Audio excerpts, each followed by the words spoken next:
furuncle and carbuncle. Okay, so an abscess is a circumscribed collection of pus appearing as an acute or chronic localized inflammation associated with tissue destruction. So an abscess is an inflammatory response to an infectious process, or it may also be as a response to presence of a foreign material. So folliculitis, as the name implies, it's infection of the hair follicle.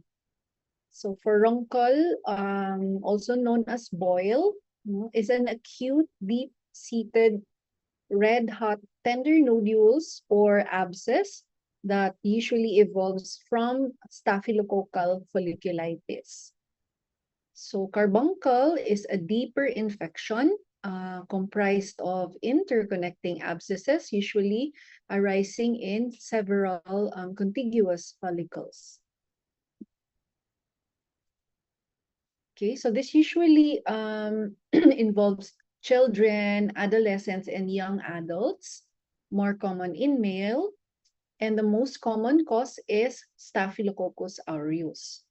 Now, 30 to 50% of healthy individuals can harbor Staph aureus at some site at any given time. So these are called your Staph carriers, no? Abscesses can be sterile.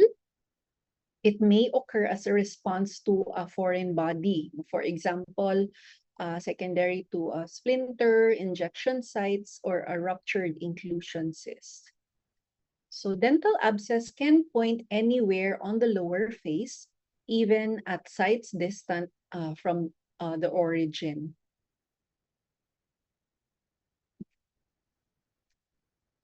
Okay, so these are the predisposing factors. Number one, in chronic Staph aureus carrier state, usually they colonize the nares, the perineum, axilla, or the bowel. So another predisposing factor is the presence of diseases which predisposes to colonization, especially atopic dermatitis. If you remember, in atopic derm, skin integrity is compromised, so thus predisposing to colonization of infectious agents. So obesity, other factors are obesity, poor hygiene, bactericidal defects, chemotactic defects, and your hyper IgE syndrome, which is an autosomal dominant immunodeficiency disease characterized by recurrent staph infection of the skin, as well as lung infection, presence of atopic dermatitis, and high serum levels of IgE. So folliculitis, furuncles, and carbuncles, they represent a continuum of severity of Staph aureus infection. So portal of entry is usually at the ostium of the hair follicle. Okay, so for symptoms, patients can complain of throbbing pain and tenderness on the affected area. And in carbuncles, this can be associated with systemic symptoms of low-grade fever and malaise. Okay, so skin lesions are usually red, hot, and painful or tender. Okay, so an abscess can arise in any organ or tissue. They can arise in the dermis, subcutaneous fat, in the muscle, or different deeper structures. So initially, they would present as a tender red nodule. In time, the pus will collect, within a central space, and when the pus would collect, this is characterized by fluctuance, of the central portion of the lesion. Okay, so these are pictures showing you abscess. As you can see, it is presented by tender red nodules. And then in time, when the pus is organized, in the central area, it becomes fluctuant. So the middle picture here shows you, I think this is dental abscess. Okay, so for furuncles, initially, they present as a firm tender nodule with a central necrotic plug, and then eventually, the nodule becomes fluctuant with abscess formation below the necrotic plug. So variable zone of cellulitis may surround the furuncle. So usually, this occurs in a setting of staph folliculitis, especially in the beard area or on the neck area or any hair-bearing areas. So lesions can be single or multiple. And then the common sites involved are your beard area, the occipital scalp, buttocks, posterior neck, or the axilla.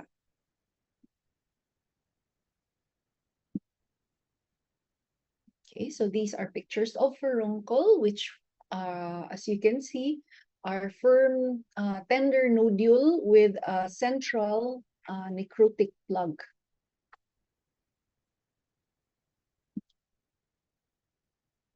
So carbuncles, the evolution is the same as in furuncles, no? So carbuncle is composed of several to multiple adjacent coalescing furuncles. So this is characterized by multiple loculated dermal and subcutaneous abscesses, superficial pustules, necrotic plugs, and sieve-like openings that drains pus.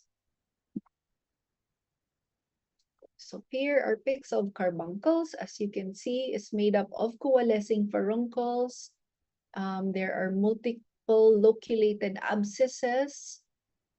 Here in the lower right, you see sieve-like openings which drains pus.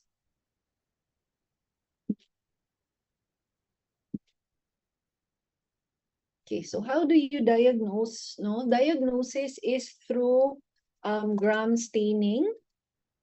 And then Staph aureus would be seen as gram-positive cocci within your polymorphonuclear leukocytes and the extracellular spaces. You can also do bacterial culture, So usually, aside from bacterial culture, we also do sensitivity testing, So in order to guide us as to which antibiotic would be best to use for the causative agent. So for hematology, you can do blood culture, especially if patient would present with fever and other signs and symptoms. And this is done before you start your antibiotic treatment. So again, you do antibiotic sensitivities in order to identify presence of your MRSA or your methicillin-resistant Staph aureus.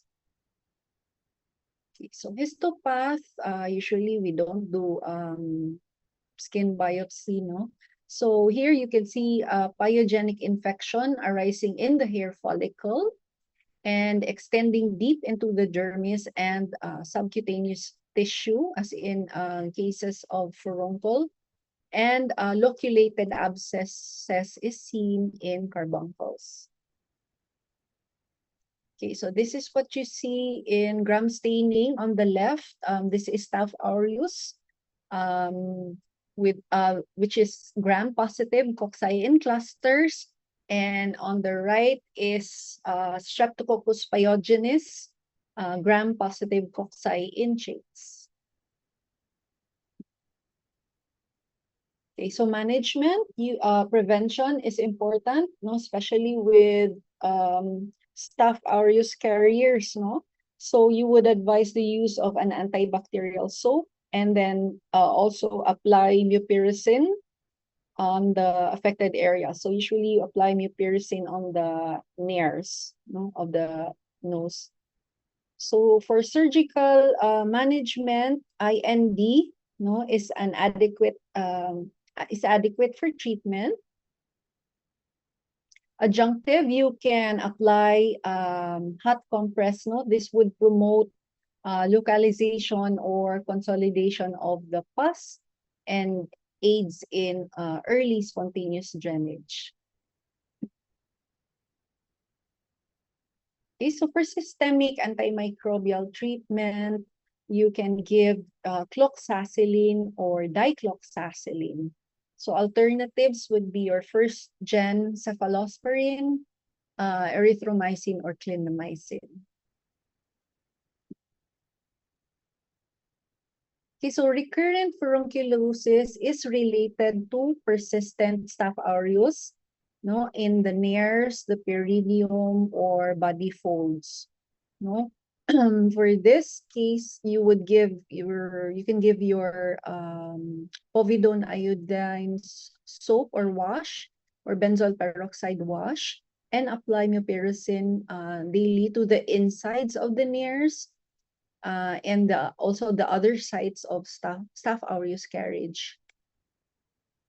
Okay, so for systemic treatment, antibiotic treatment is continued until all the lesions have resolved. For carrier state, you may also opt to give rifampicin, no, which would help eradicate carrier state. So most cases resolve with IND and systemic antibiotic treatment. However, in cases of furunculosis, it can be complicated by bacteremia and possible hematogenous seeding of the heart valves, joints, spine, the long bones, and viscera, especially the kidneys.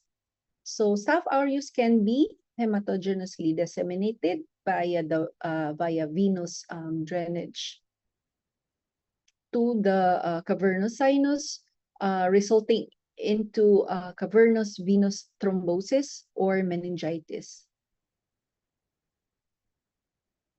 Okay, so now we go to the pyodermas, no? So we will discuss impetigo and ecthyma. Okay, so impetigo is a superficial infection of the epidermis, while in ecthyma, it extends deep into the dermis. So cause, usually it's Staph aureus and your group A beta hemolytic streptococcus. So this is characterized by crusted erosions or ulcers. So they can arise as primary infections in minor superficial breaks in the skin, or as a secondary infection of pre-existing dermatosis such as atopic dermatitis. Okay, so primary infections are more common in children. Secondary infections can occur at any age, while bullous impetigo is common in children and young adults. So most common cause, again, is Staph aureus. It may also be caused by your group A beta hemolytic strep. For bullous impetigo, 80% are caused by your Fag2 staphylococci, and 60% of these are of type 71. No? So these staph would produce exotoxin, no? And is also the cause for your staphylococcus scalded skin syndrome. Okay, so predisposing factors, colonization of the skin promoted by the following: warm ambient temperature, high humidity, presence of skin diseases, especially atopic derm, age of the patient, history of prior antibiotic therapy, poor hygiene, crowded living conditions, and neglected minor trauma. So ecthyma is considered as lesions of neglect, no, that develops from excoriations, insect bites, minor trauma in diabetics, elderly patients, also in soldiers and alcoholics.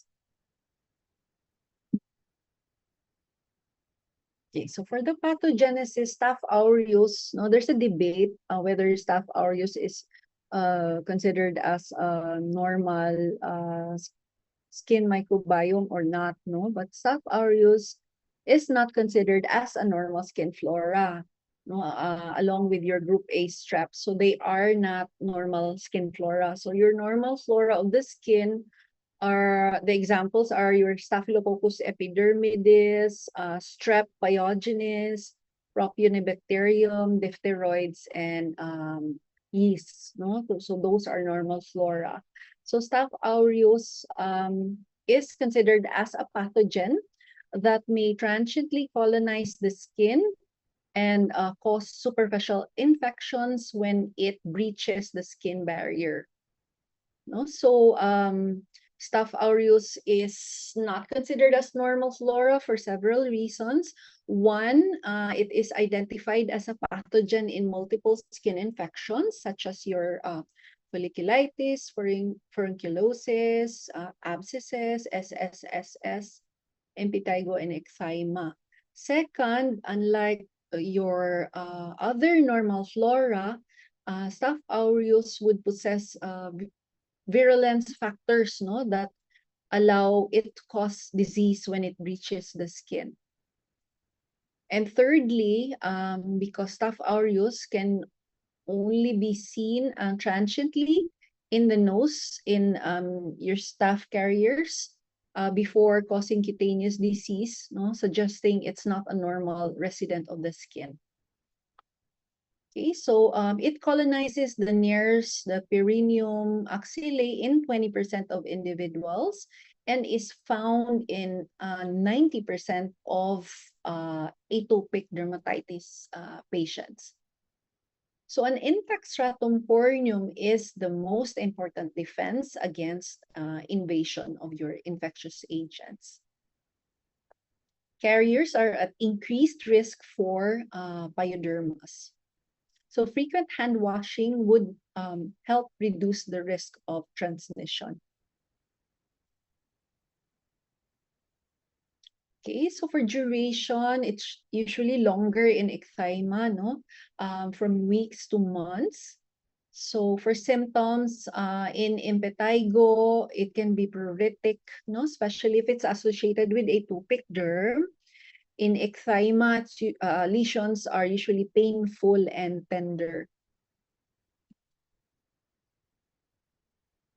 Okay, so for non-bullous impetigo, no, it would present as transient, superficial small vesicles or pustules, which would eventually rupture, and the purulent exudate would dry up to form the characteristic golden colored crust. No, so these golden yellow crusts are is characteristic to impetigo, but it is not necessarily pathognomonic. No, so it can also be seen in other skin diseases. Okay, so lesions can be scattered or discrete, and without therapy, it may become confluent. So satellite lesions can occur by auto-inoculation. Okay, so these are pictures of your non-bullous impetigo. As you can see, they usually arise in the peri-orificial areas, no? So it's where your Staph aureus usually colonize, no, the nares, no. So lesions usually start on these areas, no, the peri-orificial areas. So here, as you can see in the pictures, the characteristic golden yellow crusting of impetigo. Okay, so second type is the bullous impetigo, where you would see the presence of vesicles and bullae containing clear or yellowish or slightly turbid fluid without surrounding erythema. Okay, so when these vesicles or bullae ruptures, it would leave shallow, moist erosions. So these are more common in intertriginous sites. In ecthyma, it would present as ulcers, no, with thick adherent crust.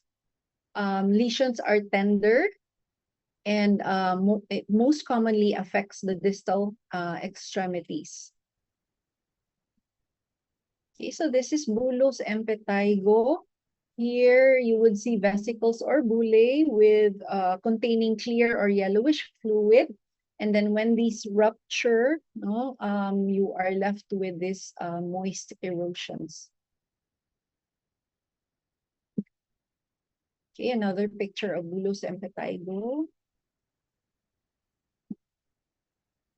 So ecthyma would present as dirty-looking ulcers, no, covered with thick adherent crusts on the affecting the distal extremities. So diagnosis, you do gram staining, no, to document the presence of your Staph aureus that you would see as gram-positive cocci in chains or in clusters. No, so culture, you can also do culture. So management, prevention by the use of benzoyl peroxide wash. And also it is important to check other family members for any signs of impetigo or since 20 to 25% are nasal carriers of Staph aureus, no? So you need to check other family members as well. So for topical treatment, you give your mupirocin ointment, no? Which is effective in eliminating both Staph aureus and your group A beta hemolytic strep and as well as your MRSA. So this is applied 3 times a day to the involved skin as well as the nares for about 7 to 10 days. Okay, so this is picture of a nasal carrier of Staph aureus. Okay, so management. So the choice of your antibiotics, no, you base it according to the sensitivity testing, no. Okay, so for group A strep, drug of choice would be your penicillins, alternatives, erythromycin or cephalexin.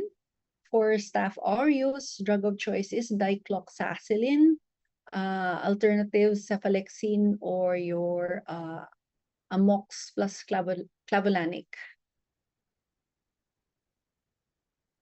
For MRSA, or methicillin-resistant Staph aureus, no, first line IV drug is vancomycin, no. So this is given for serious or most severe MRSA infection. So for oral options, you can either give clindamycin or your tetracyclines, doxycycline or minocycline. Alternatives, your trimethoprim sulfa or ciprofloxacin. So prompt resolution of lesions is expected with adequate treatment. If left untreated and neglected, lesions of impetigo can progress to ecthyma. Also, it may progress to invasive lesions, no, and cause lymphangitis, suppurative lymphadenitis, cellulitis or erysipelas, bacteremia, and septicemia.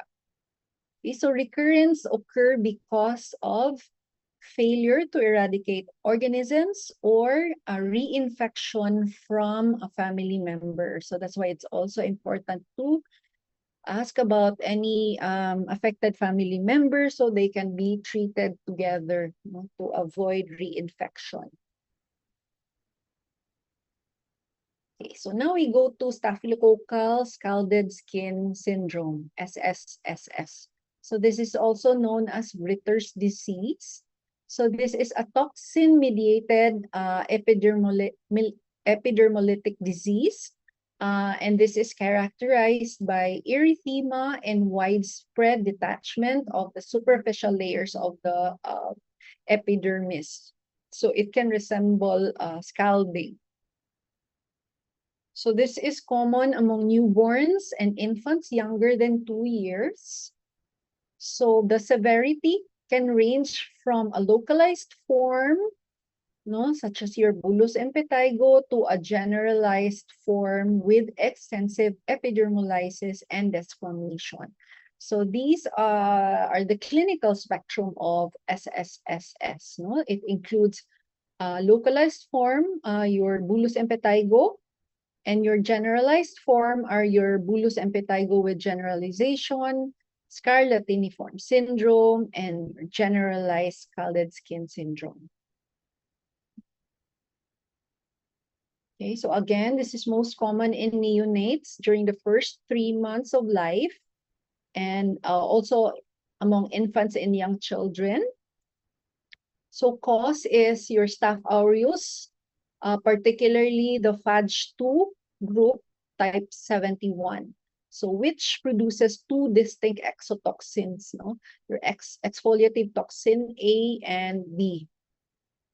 Okay, so predisposing factors, these are the sites of toxin production. If there is a presence of purulent conjunctivitis, otitis media, omphalitis, an occult nasopharyngeal infection, or the presence of bullous impetigo. So in newborns and infants, Staph aureus can colonize the nose, the conjunctiva, or the umbilical stump, no, with or without causing any clinical apparent infection. Then upon the production of exotoxin, no, from your Staph aureus, this can be transported hematogenously to the skin, no, causing an infection. Okay, so in bullous impetigo, the exotoxin is produced within the lesion. Okay, so local effects of the toxin results in bullous impetigo. But when the toxin gets absorbed, it can progress into a mild scarlatiniform rash, which can accompany the bullous lesions.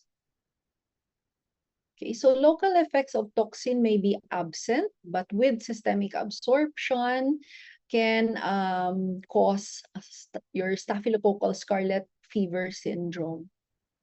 So a more extensive epidermal damage is characterized by sloughing of your superficial epidermis, and spontaneous healing usually occurs within 5 to 7 days. So the exfoliative toxin that is produced by your Staph aureus, no, it causes acantholysis. Now, what is acantholysis? It is the separation of the keratinocytes within the epidermis due to the lysis of your intercellular cement substance. So this would cause an intraepidermal cleavage, no, within the stratum granulosum.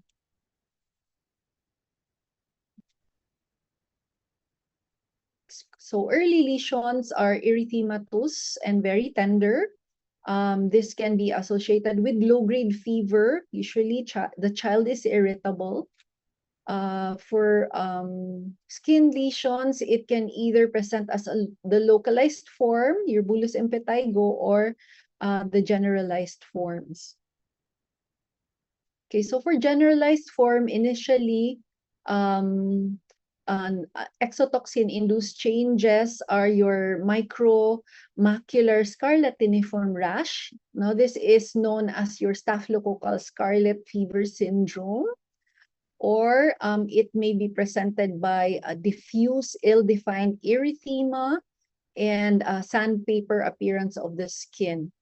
So within 24 hours, the erythema then deepens in color and the skin then becomes tender. This starts on the periorificial areas of the face, the neck, the axilla, and the groin, and becomes more widespread within 24 to 48 hours.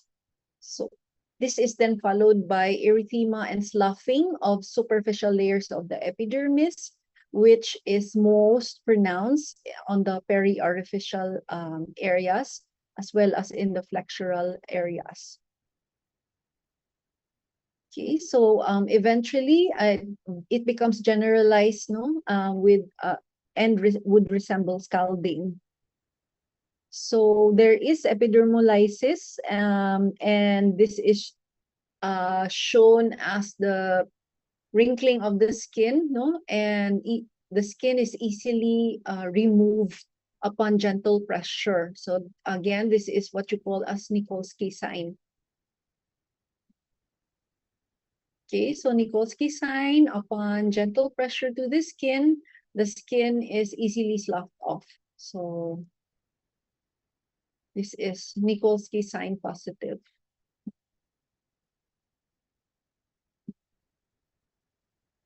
Okay, so these are pictures of your SSSS. As you can see, it begins on the periorificial areas, no, and then eventually it will become generalized. On the lower picture, you would see desquamation or peeling off of the skin, denudation of the skin. Okay, other pictures.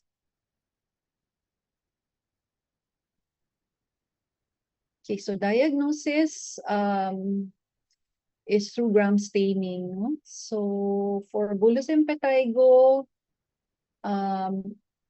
you would see clumps of gram-positive cocci within your polymorphonuclears. In SSS, it is positive only at the colonized site and not on the areas of epidermolysis. So you can also do your bacterial culture. And on histopath, you would see intraepidermal cleavage, no, with splitting beneath and within the stratum granulosum. This is because of this is the effect of your the toxins, exfoliative toxin. Okay, here, so as you can see, there's an intraepidermal split or cleavage, no, found beneath and within the stratum granulosum.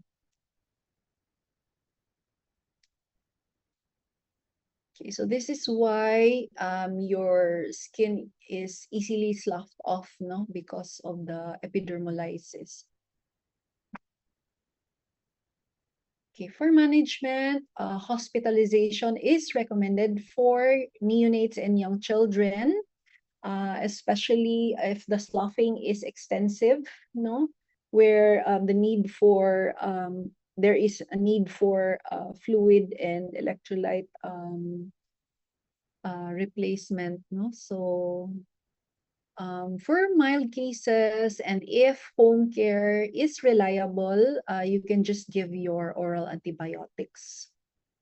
For topical therapy, you can do baths or compress for debridement of your necrotic superficial epidermis. And you give also your topical mupirocin. For systemic antimicrobial treatment, again, for group A strep, you give your penicillins. For Staph aureus, dicloxacillin. For MRSA, vancomycin or clindamycin or your doxycycline.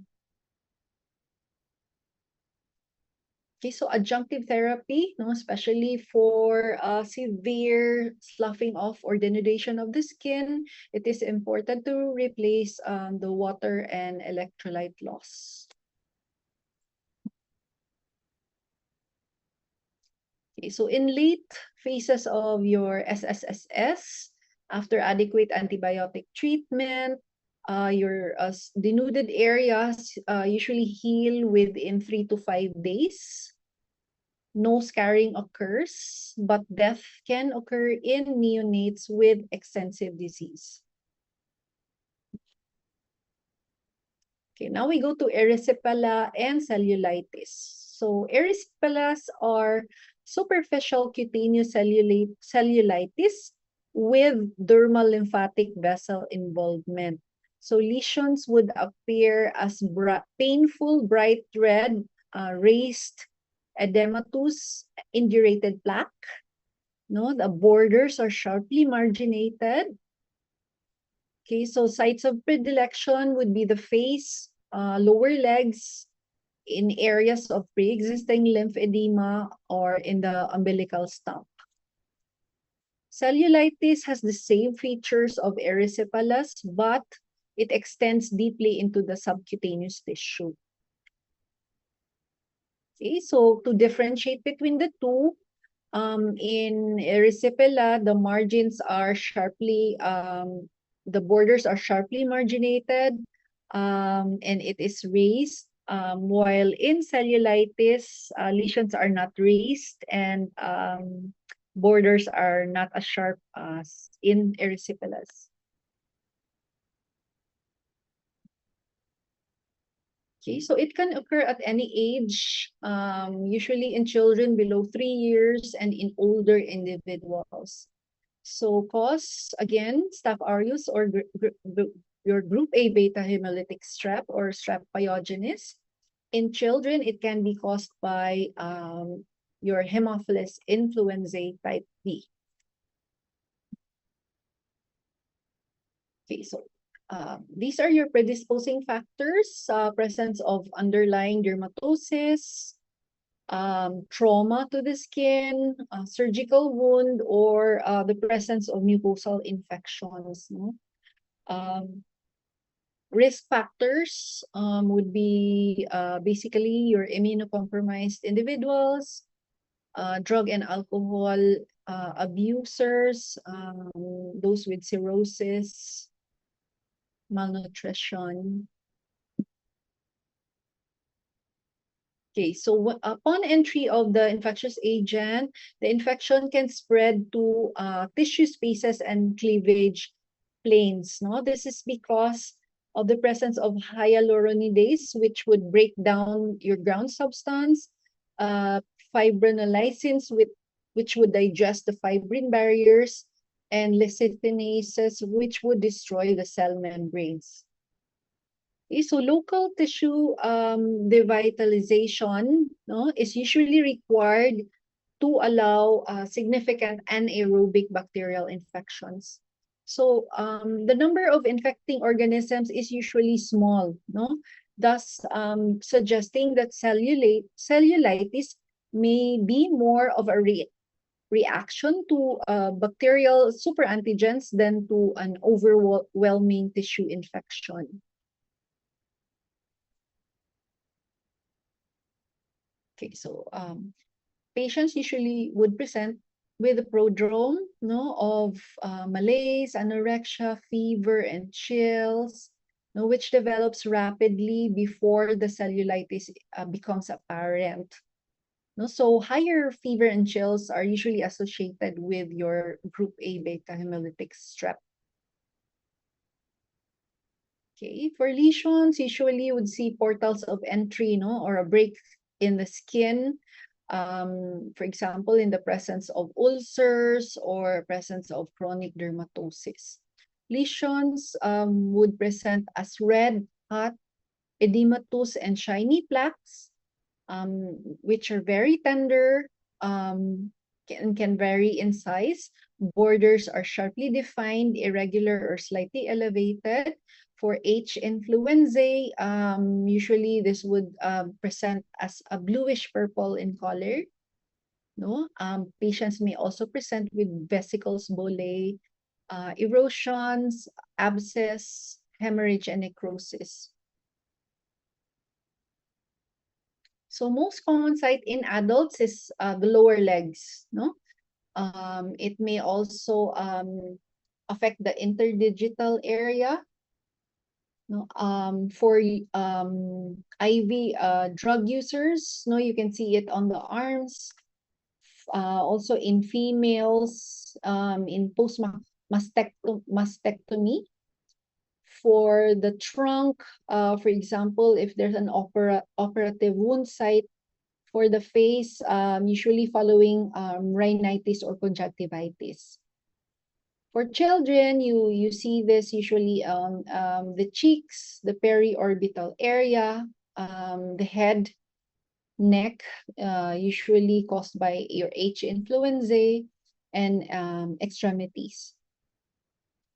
So another finding would be lymphadenopathy. Okay, so this is erysipelas, no? So you can see it is red and elevated with sharply marginated borders.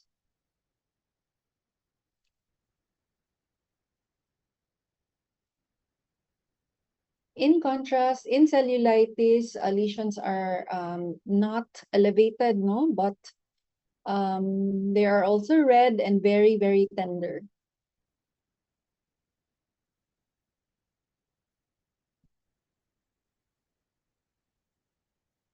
Okay, so this is H. influenzae, which is common in children, usually involves the face in children.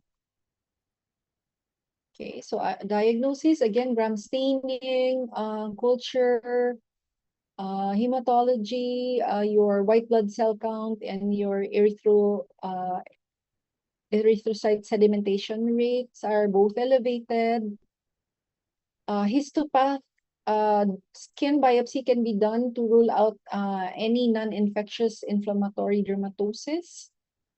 MRI can be helpful in distinguishing acute infectious cellulitis, and X-ray can help identify soft tissue gas and extensive soft tissue involvement.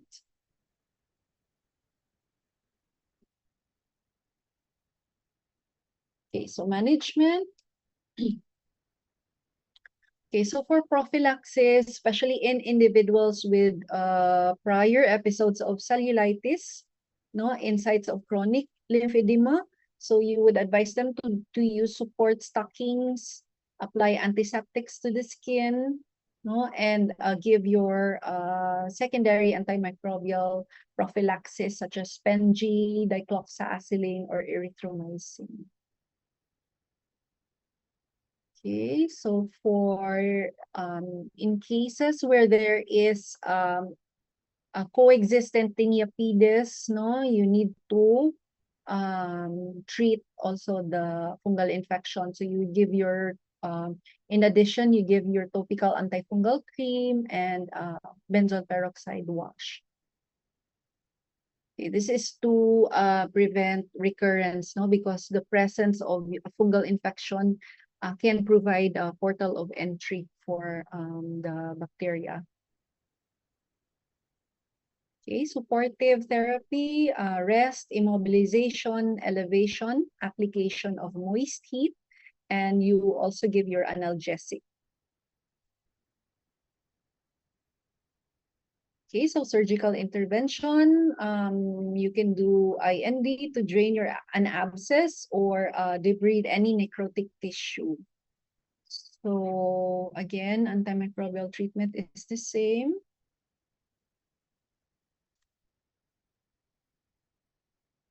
Okay, so local infection, for local infection in the absence of bacteremia, prognosis is usually favorable.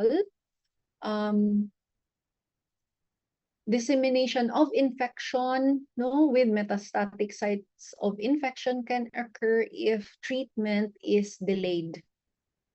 Okay, so for immunocompromised patients, prognosis would depend on the prompt restoration of the altered immunity. No? And neutropenia, with the presence of neutropenia, the prognosis depends on the recovery of your neutrophil count. Okay, now we go to erythrasma. No? So this is a chronic bacterial infection. The cause is Corynebacterium minutissimum. And usually this would involve intertriginous areas of the toes, the groin, the axilla, no? And thus it can also mimic your fungal infection, no? Okay, again, this usually involves adults. The cause is Corynebacterium, which is a gram-positive rod. Okay, so this is a part of skin flora causing superficial infection under certain conditions. So predisposing factors, no, the same.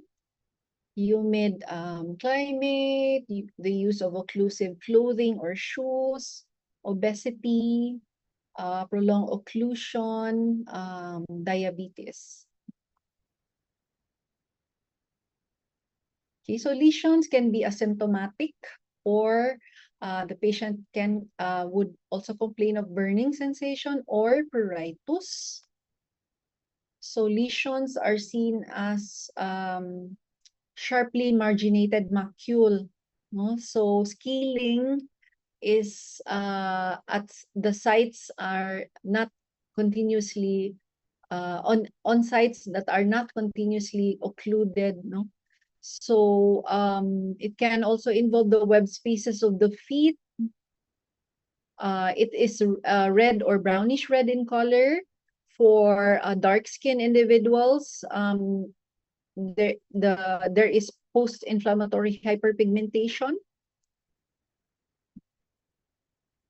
Sites of predilection, your skin folds, no? Your toe web spaces, groin folds, axilla. Okay, so this is erythrasma, which would present as a red or brownish red, sharply marginated macules, no? Usually involving the intertriginous areas. So your differential diagnosis for erythrasma would be you need to rule out your dermatophytic or your fungal infections, because they can look the same, and because of the areas involved. Okay, so for the diagnosis, you use a Wood's lamp to demonstrate the characteristic coral red fluorescence. No? When you do this, you would advise the patient not to bathe, no, because if it can be falsely negative, no, if the patient has bathed recently. So on direct microscopy, no, you do your KOH staining to rule out presence of fungal infection. Okay. Bacterial culture can also be done. Okay, so this is gram staining of your Corynebacterium, which would present as a gram-positive anaerobic bacilli. So on the right, this is Wood's lamp examination, showing you the characteristic coral red fluorescence. Okay, management, prevention by washing with benzoyl peroxide wash. You would advise patients to wear less occlusive clothing, and you can use also powder. For topical treatment, you can prescribe your benzoyl peroxide wash, no? They should use for bathing. You can give your topical antibiotics such as erythromycin. And if there is coexisting tinea infection, you would also cover for your fungal infection by giving your topical antifungal agents.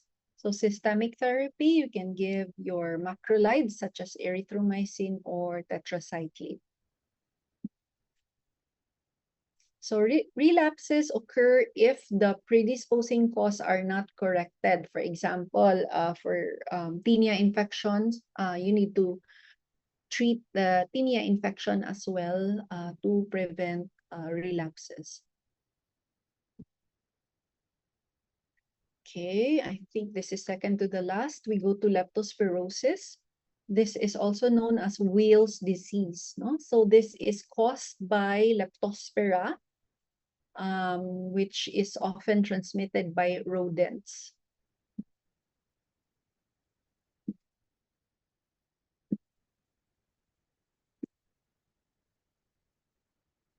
Okay, so this is transmitted by mammals who excrete organisms in the urine.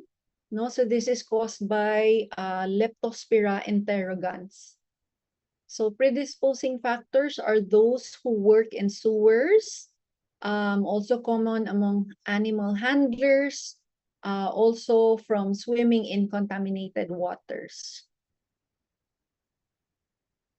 Okay, so the reservoir of Leptospira are your farm animals, your lab animals, even domestic animals, wild animals, or reptiles. Okay, so infection in humans occur as a result of direct contact with an animal, no? Or indirectly through contaminated water or soil. So the organism can enter the body through a break in the skin, or less often, it can also go enter through the mucous membrane, such as the conjunctiva. Okay, so this is a diagram showing you the those who are at risk, no, for leptospirosis. So one is occupational risk, such as your rice growers, the fishermen, harvesters, farmers, and those working in slaughterhouses. Also, there is a home risk if you have pets. No, you can also be at risk when swimming in contaminated waters.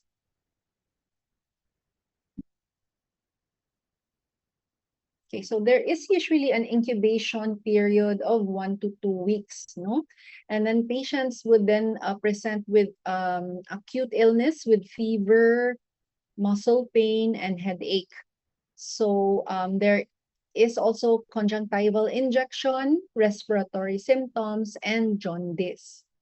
So for skin lesions, no, we have several characteristic lesions. No, patients can present as with purpura. So this is called leptospirosis icterohemorrhagica. Sometimes they would just present with non-specific blotchy erythema and petechiae, which can either be widespread or limited to the shins, as tender macules or papules. So another skin lesion is what we call as fourth Bragg fever or pretibial fever, in which rash, which occurs on the fourth or fifth day of illness, consisting of slightly raised, tender, erythematous lesions on the pretibial areas. And the rash usually subsides within 4 to 7 days. Okay, so these are pictures of leptospirosis. As you can see, there's jaundice, no? It can also present with erythematous lesions on the trunk. So for diagnosis, white blood cell count can vary from leukopenia to mild leukocytosis, as well as thrombocytopenia. Okay, so diagnosis is established through serology. No, you do your microagglutination test, no, where positive would be fourfold or greater than fourfold increase, no, in microagglutination titer. So blood culture can also be done to isolate the organism, no, from blood, and this is typically done during the first 10 days of illness. Okay, so this is how your causative agent looks like, no? So as the name implies, no, it's Leptospira interrogans. That's why it would resemble question mark. No? It is a gram-negative aerobe spirochete. Okay, so drug of choice would be your penicillin or doxycycline. Chemoprophylaxis can also be given, no, with doxycycline 200 milligrams PO weekly, and this is usually begun 1 to 2 days before and is continued throughout the period of exposure. Okay, so recovery is the rule in anicteric cases. With the presence of jaundice, the mortality rate can increase as high as 40%. No? However, in recent studies, there is increased survival. Okay, last topic is syphilis, no? This is also known as loose, the great imitator, no? The great imitator because it can mimic several skin diseases, no? This is a sexually transmitted disease and the cause is Treponema pallidum. So this is characterized by the appearance of a painless ulcer or what we call as a chancre at the site of inoculation. And this is associated with regional lymphadenopathy. So after inoculation, systemic infection can occur with characteristic secondary and tertiary stages. Okay, age of onset in decreasing order. So it's most common between 20 to 39 years of age. Also 15 to 19, 40 to 49 years of age. More common in males. Again, the cause is Treponema pallidum. So these are the predisposing factors, homosexuals, even heterosexual, no, drug users, heterosexuals with multiple sexual partners, and infants of infected mothers. Okay, so transmission is via sexual contact. So it spread from person to person through direct contact with an infectious lesion. So upon contact, 60% of those who are were exposed, becomes infected. So the spirochete, can pass through an intact mucous membrane and as well as the abraded skin. It can enter the lymphatics and the blood within a few hours and produce a systemic infection and metastatic foci before development of a primary lesion. Okay, so there are several stages of your syphilis, no? And the primary syphilis is the most contagious stage of the disease. Okay, so after invasion, the spirochetes are carried by the bloodstream to every organ of the body. In later stages, patients can develop vascular disease. Okay, so first stage is what we call as primary syphilis, no? In primary syphilis, the characteristic lesion is a genital or extragenital sore, no? So it is the ulcers are characteristically painless, no? Unless it is secondary infected with bacteria. So incubation period on the average is 21 days. No? It may range from 10 to 90 days. So the characteristic lesion for primary syphilis is called the chancre, which is a button-like papule developing at the site of inoculation into a painless or erosion, and eventually it will ulcerate with raised border and scanty serous exudate. So extragenital chancres can also occur, particularly on the fingers, which is particularly painful. It can occur as a single lesion, and less commonly, it can present with few, multiple, or what we call as kissing lesions. Okay, so sites of predilection for the male: inner prepuce, the coronal sulcus of the glans penis, the shaft or the base, In females, it's the cervix, the vagina, vulva, the clitoris, and the breast. For extragenital sites, it can occur on the anus or rectum, on the mouth, the lips, tongue, tonsils, fingers, toes, breast, nipple, wherever areas that is that has come in contact, no? Associated findings, usually with regional lymphadenopathy within 1 week. No, so your lymphadenopathy is non-tender and usually unilateral. Okay, so this is the characteristic lesion for primary syphilis, the chancre. So initially, it can appear as a button-like nodule, no, and then it then becomes an ulcer. The ulcer is painless.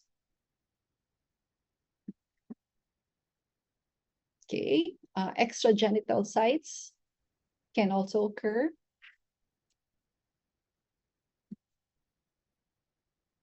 Okay, so second stage is what we call a secondary syphilis, no? So incubation period, it can appear 2 to 6 months after a primary infection and 2 to 10 weeks after the appearance of your chancre. So lesions for secondary syphilis, no, we have what we call as roseola syphilitica, which can appear as macules and papules, which are oval, pink, brownish red. It can also be vesiculobulous, no, in neonatal congenital syphilis, affecting the palms and soles of the infant. Another lesion is called your condylomata lata, which are soft, flat top, moist, red to pale papules or nodules or plaques, which can become confluent.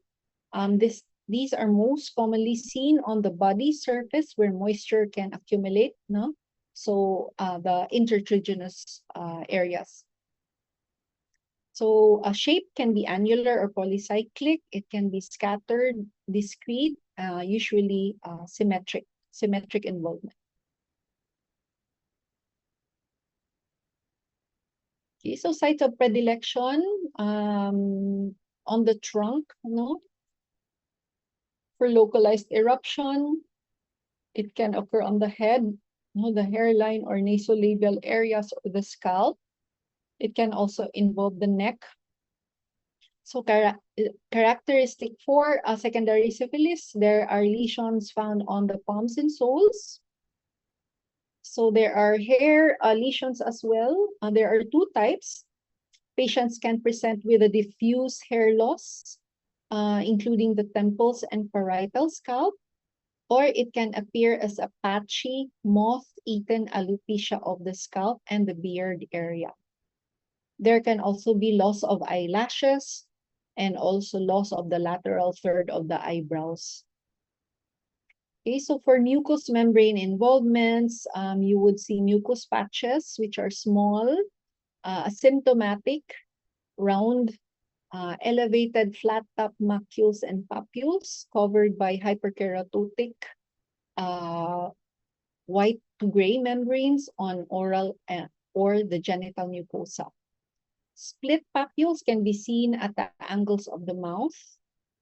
So there are associated findings of generalized lymphadenopathy, an acute illness syndrome presenting with headache, chills, fever, arthralgia, myalgia, malaise, or photophobia. Okay, so this is secondary syphilis, no? So rash can appear on the trunk with pink or brownish red papules or macules. This would typically also involve the palms and the soles, no? So based on the picture, your differential, it can appear as similar to your pityriasis rosea, if you can remember. So to differentiate, you check your palms and soles. No? If there are lesions on the palms and soles, it's most likely secondary syphilis. Okay, another characteristic lesions for secondary syphilis is condyloma lata, which would present as soft, flat-topped, moist, pink to tan papules and nodules.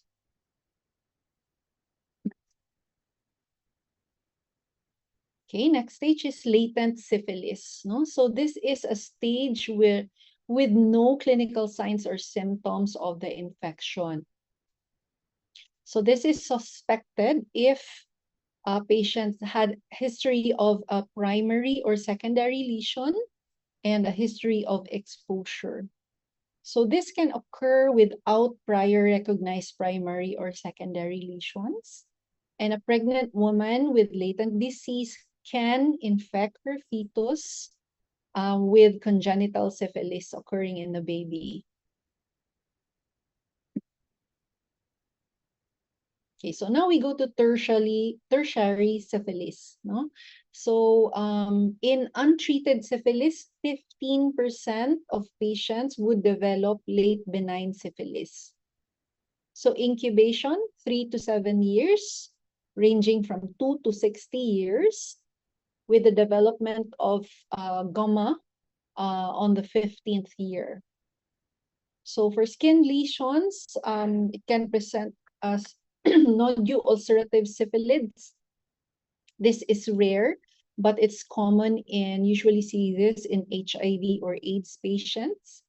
Lesions are characterized as painful pustular lesions with well-demarcated borders, which quickly progress to ulcerative nodules. They can undergo spontaneous partial healing but recur at the periphery. So they can either be grouped, serpiginous, they can be annular or polycyclic with scallop borders. Okay, so for the next, another skin lesion for tertiary syphilis is the goma, no? Which would present with rubbery lump or deep granulomatous lesions in the subcutaneous tissue, which would then eventually ulcerate. Okay, so a characteristic appearance also is a nodule with ulceration, or what we call as a punch-out ulcer, no? Especially affecting the scalp, the face, the chest, or the calf. Associated findings, 25% of patients have neurosyphilis or cardiovascular syphilis.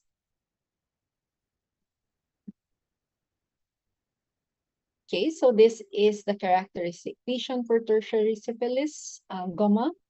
No? As you can see, gummy or rubbery nodules.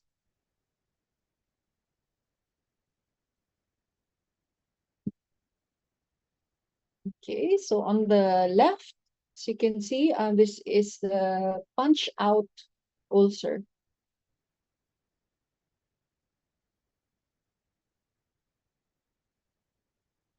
Okay, so in tertiary syphilis, the organism can spread to several organs, no? It can affect the liver, the brain, bone, or the heart. Okay, so this is a diagram showing you the different stages of syphilis, no? So upon contact, 1/3 of these individuals will become infected.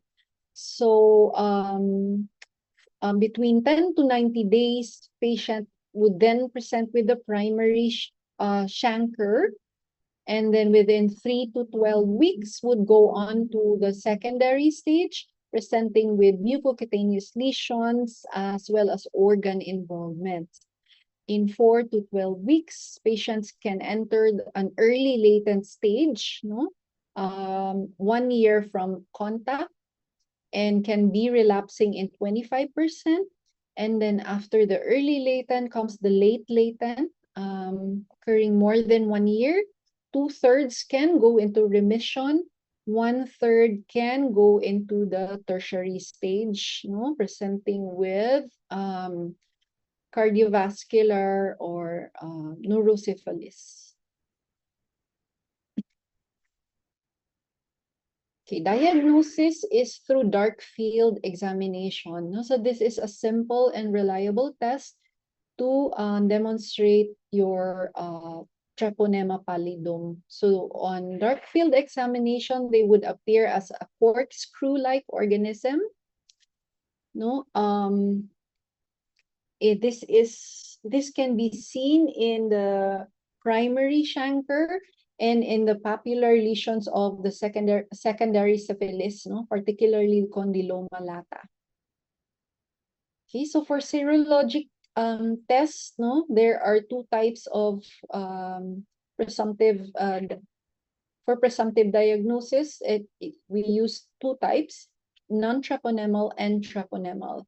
So non-treponemal, for example, your VDRL and RPR, this would correlate with the disease activity. Your treponemal tests, no, they correlate poorly with disease activity, and this is not used to assess response to treatment. Okay, so you can also do skin biopsy.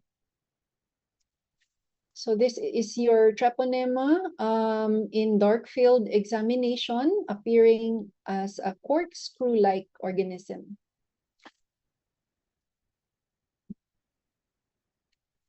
So management, the drug of choice in all stages of syphilis is your parenteral penicillin. No, so you give your benzathine Pen-G, no, at 2.4 million units IM in one dose. So we usually give it on the inject it on the buttocks, no. 1.2 on the right, 1.2 on the left buttocks.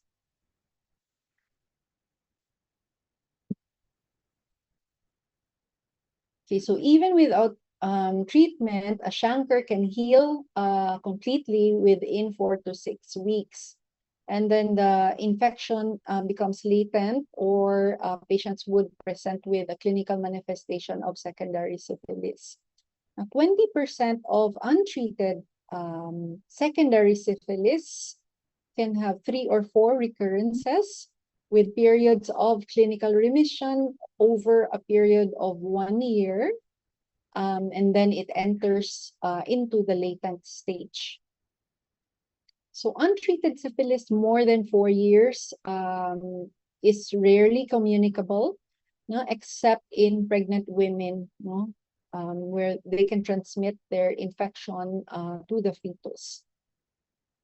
The gammas never heal spontaneously, and nodulo-ulcerative syphilids can undergo spontaneous partial healing, but new lesions can appear at the periphery.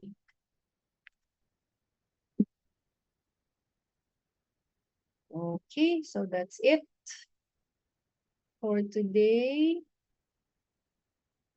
Do you have any questions?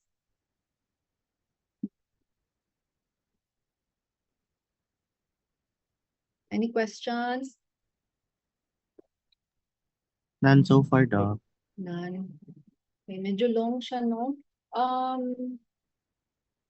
Okay, so just update me, Ra, Yes, Doc. for next week if we can have an exam. But I will just prepare lang kay supposedly, no? Ang next Monday na to is exam, no? Second long Yes exam. po, Doc. And then we have, after that, we have another lecture, your superficial fungal infection, and then your compre. So we'll see. Kay, worst case scenario, we do both exams together if we have no more time. No? Kay, we did that during the previous years also, no? Nagdungan ang second long and compre. So we'll see lang. Just update me lang, Ra, Yes, Doc. what happens next week. But I will just prepare lang daan. Ha? If there are no problems, we'll do our what's this, second long exam. So the coverage would be reactive disorders, psoriasis, skin cancer, and your pre-cancer. Kana lang. maybe a little bit of bacterial infection also. So mana siya coverage for next week ha. Yes, If Doc. in Thank you, case Doc. we can push through with the second long exam, that will be the coverage. Alright, sige, update tayo lang Tara. Yes, Doc. Yes, Doc. Thank you, Doc. Okay, alright, bye-bye. Bye, Doc. Thank you, Doc. Thank you, Doc. Welcome, bye-bye.